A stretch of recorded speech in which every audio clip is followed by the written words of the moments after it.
Que Dieu vous bénisse, que le Saint-Esprit, l'Esprit de Dieu qui nous a guidés,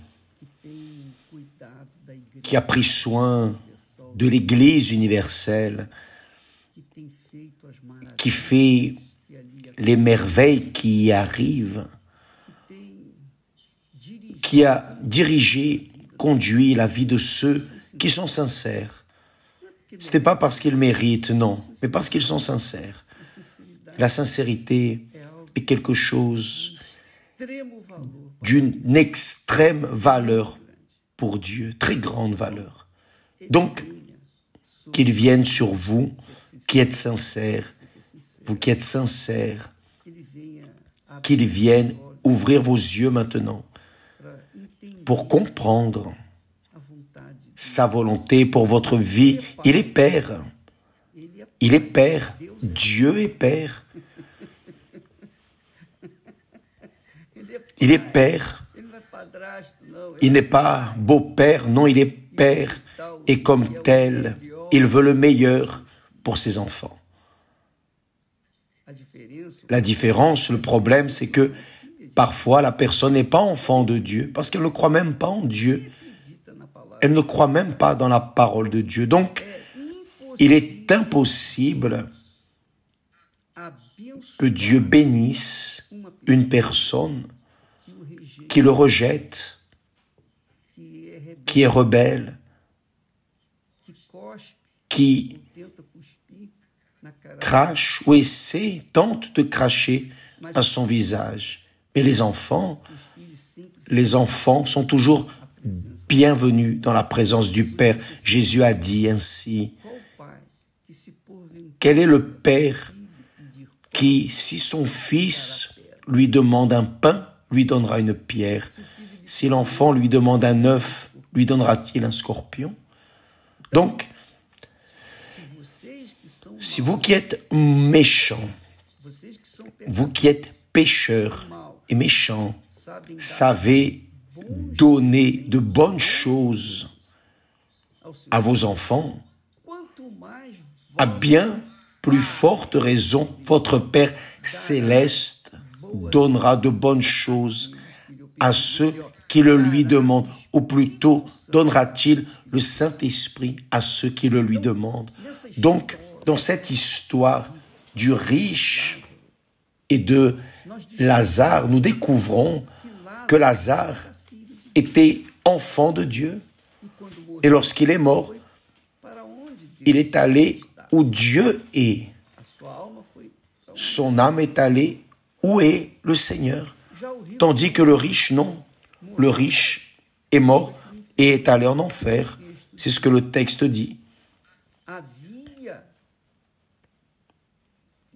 Il y avait un homme riche qui était vêtu de pourpre et de fin lin et qui, chaque jour, menait joyeuse et brillante vie.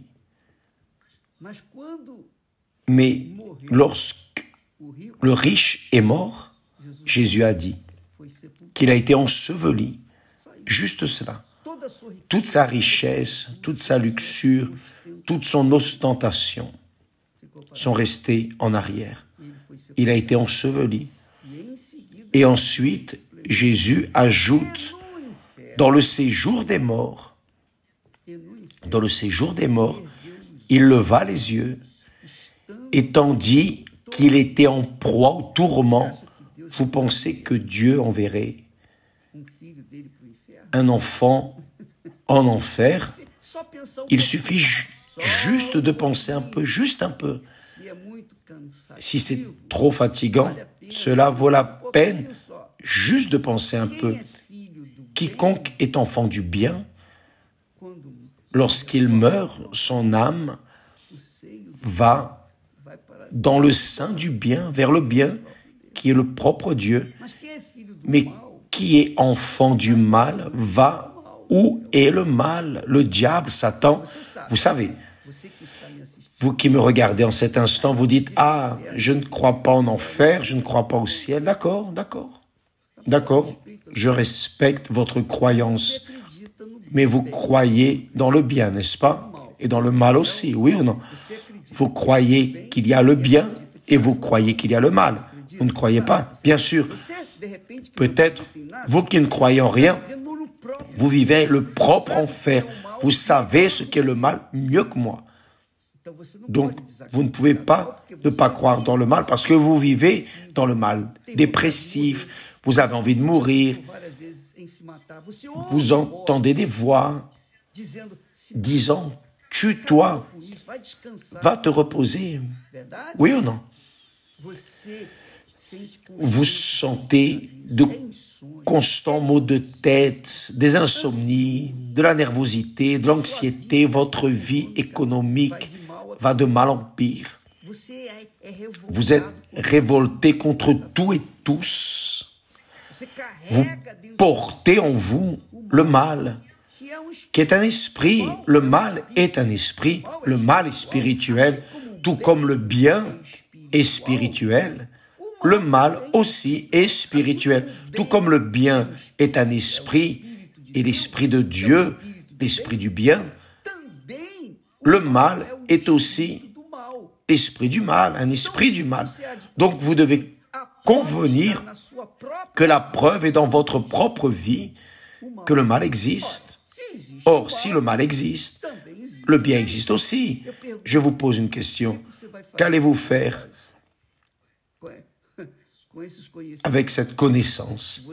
Si vous vivez une vie de disgrâce, vous savez que vous devez, qu'il doit y avoir une vie heureuse, bénie. Et vous devez avoir vu cela et même jalousie ceux qui sourient. Vous êtes une personne triste. Et quand les autres sourient, rient, vous êtes en colère, fâché. Vous savez pourquoi? Parce que vous pensez que je plaisante. Mais, mes amis, je ne peux rien faire. C'est votre décision personnelle, de votre intelligence. Il suffit juste de penser un peu. Si le mal existe, le bien existe. Si le bien existe, il existe le mal. S'il existe le ciel, il existe l'enfer ou pas. La science peut prouver le contraire. Par hasard, la science peut-elle prouver le contraire? S'il existe la mort éternelle, il existe la vie éternelle. Donc, pensez avec moi. Quiconque est enfant de Dieu est enfant du bien. Cela ne veut pas dire que parce que nous sommes enfants de Dieu, enfants du bien ici sur terre, nous n'ayons pas affronté des problèmes. Jésus montre dans le cas de Job. Job était un enfant de Dieu. Abraham était un enfant de Dieu. Mais je vais parler de Job, qui a été l'homme qui a le plus souffert sur la face de la terre. Job est resté fidèle parce qu'il croyait dans l'esprit du bien. Il croyait dans le Dieu du bien. Il croyait dans le Dieu d'Abraham. Nous allons alors parler du pauvre mendiant Lazare qui était à la porte du riche, couvert d'ulcères, probablement.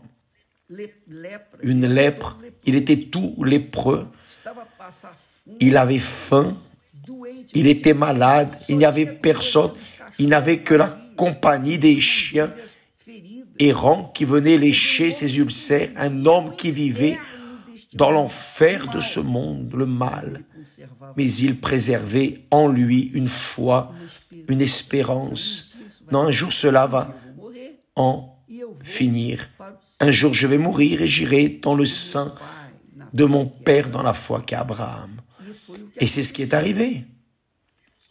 Dieu a honoré Abraham, Dieu a honoré la foi du pauvre mendiant. Mais le riche a vécu dans l'ostentation, dans la luxure. Il a vécu une vie heureuse, pleine et brillante. Sauf que lorsque la vie ici a pris fin, son âme, en mourant, lorsque l'âme s'est décollée de son corps, son âme est allée en enfer. C'est Jésus qui dit cela. Si vous ne croyez pas en Jésus, c'est votre problème. Mais vous croyez dans le mal, dans le pouvoir du mal. vous croyez aussi dans le pouvoir du bien. Et vous luttez contre le mal pour arriver au bien, oui ou non? Donc, vous croyez dans le pouvoir du bien et le pouvoir du mal. Vous croyez dans le ciel et certainement aussi dans l'enfer. Voilà, le riche est allé en enfer. Pourquoi est-ce qu'il est en enfer? Ce n'est pas parce qu'il était riche, non. Abraham était riche, il est allé au ciel. Job lui-même était riche, est allé au ciel. Mais pourquoi est-ce que ce riche ici est allé en enfer? Parce qu'il confiait son espérance, sa foi, était dans les possessions, dans le pouvoir économique qu'il avait. Il confiait dans son argent, son or, les choses qu'il possédait, il confiait. Il mettait Mammon, le dieu de l'argent, à la première place. Lorsqu'il est mort, il est allé où est Mammon? Et là, en enfer, Jésus montre cela à nous tous, pour que personne ne vienne après dire « Ah, je ne savais pas qu'il y avait un enfer. » Non, j'ai laissé ma parole écrite pour vous, pour que vous preniez connaissance. Si vous ne prenez pas connaissance, si vous abandonnez, si vous rejetez, c'est votre problème. Mais je vous ai laissé. Donc là, en enfer, le texte dit, c'est Jésus qui a dit, il a dit, dans le séjour des morts, il leva les yeux. Il a pu lever les yeux, il voyait, il était conscient. Il ne dormait pas en enfer, non. En enfer, il n'y a pas de sommeil, mes amis. Vous qui savez ce qu'est l'insomnie, vous savez ce que veut dire passer une nuit sans dormir. Donc pensez bien, là en enfer, il n'y aura pas de sommeil. Personne n'aura de moment, ni même une seconde de repos. Il est écrit que dans le séjour des morts, il leva les yeux, et tandis qu'il était en proie au tourment, il vit de loin Abraham. C'est-à-dire, il était conscient, il a levé les yeux, il a vu Abraham, le père de la foi chrétienne, disons. Et Lazare dans son sein, c'est-à-dire près de lui. Et alors, il s'écria, « Père Abraham ». Il appelait Abraham de père, mais Abraham n'était pas son père. Abraham était père du pauvre qui croyait dans le Dieu d'Abraham. Mais pour le riche, non. Abraham était seulement son ascendant. Le riche était descendant d'Abraham, mais il n'était pas fils d'Abraham. C'est ce qui arrive beaucoup avec beaucoup qui se disent chrétiens. Ils sont descendants de la foi chrétienne, de leur père, de leur grand-père, etc., du Seigneur Jésus. Mais ils ne sont pas enfants de Dieu parce qu'ils rejettent d'obéir à la parole du Seigneur Jésus. Donc, ils ne sont pas enfants de Dieu. Et nous allons parler de ce sujet à partir de demain. Le véritable enfant de Dieu. Et qui n'est pas enfant de Dieu est enfant du diable, ou vous êtes enfant du bien, ou vous êtes enfant du mal, où vous avez la vie garantie éternelle avec Dieu, où vous avez la vie garantie en enfer. Et c'est vous seul qui choisissez. C'est la tête de chacun. Mais là, en enfer, le riche a dit à Abraham, « Père Abraham, aie pitié de moi. Aie pitié. » Qu'est-ce qu'on peut faire? Une fois qu'on entre en enfer, mes amis, personne ne peut rien faire, ni même Dieu. Parce qu'il a institué, il a créé l'enfer pour le diable et ses démons. Mais quiconque suit le diable sur terre va là-bas aussi. Il ne peut rien faire. Vous avez choisi. C'est la réalité. Mettez votre tête à penser. N'agissez pas vos sentiments, vos émotions. Ah, Dieu est Père de tout le monde. C'est ce que le diable veut que tout le monde croie, que tout le monde est enfant de Dieu. Maintenant, imaginez, si tout le monde est enfant de Dieu, alors les enfants du mal, ceux qui font le mal ici sur terre vont hériter le royaume de Dieu, vont s'assembler aux enfants de Dieu là au ciel, avec ceux qui sont enfants du bien. Donc le ciel va devenir un enfer. C'est une question d'intelligence, juste cela, juste un peu. Et alors il a dit, aie pitié de moi et envoie Lazare. Il aurait pu demander, oh Père Abraham, enlève-moi d'ici. Il savait qu'il ne pouvait pas sortir de là. Il savait que c'était définitif. Son destin était définitif. Et envoie Lazare pour qu'il trempe le bout de son doigt dans l'eau et me rafraîchisse la langue. Voyez, il a manifesté des yeux, il avait conscience, il a vu le Père Abraham et Lazare dans son sein, près de lui.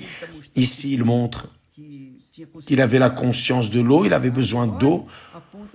Trempe le bout de son doigt dans l'eau et me rafraîchisse la langue. La langue, il avait une langue. Là en enfer, il avait une langue. Pourquoi? Car je souffre cruellement dans cette flamme, c'est-à-dire la flamme ne brûlait pas la langue, ne brûlait pas les yeux. Le corps qu'il avait en enfer, le corps du riche là en enfer, était indestructible. Il ne pouvait pas être brûlé. Il sentait les douleurs, le tourment. Le tourment était où il est permanent. Jusqu'à présent, il est tourmenté. Jusqu'à aujourd'hui, il attend un soulagement. Et il n'y a pas de soulagement, ni un peu. Il n'y a rien qui change cette situation. Il est allé en enfer, il n'y a pas de messe, il n'y a pas de prière, il n'y a pas d'offrande. Il n'y a rien dans ce monde qui puisse changer cette situation. Et c'est ma grande préoccupation avec votre âme. Et je ne veux pas être complice avec vous. Je dois dire la vérité qui fait mal, qui blesse, qui offense.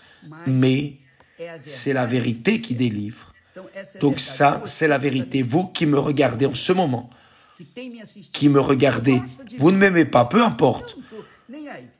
Ça ne me préoccupe pas. Je veux que vous soyez bénis. Que vous m'aimiez ou que vous ne m'aimiez pas, peu importe, sachez cela.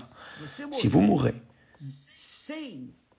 sans avoir, sans être né de l'esprit du bien, du Saint-Esprit, vous allez en enfer. Personne ne peut délivrer votre âme.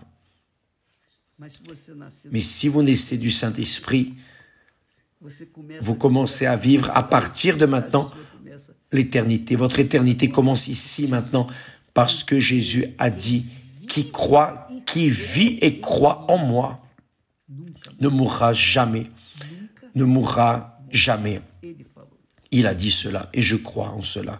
Que Dieu vous bénisse tous, que le Saint-Esprit vienne vous aider à comprendre ce texte au nom du Seigneur Jésus. À demain.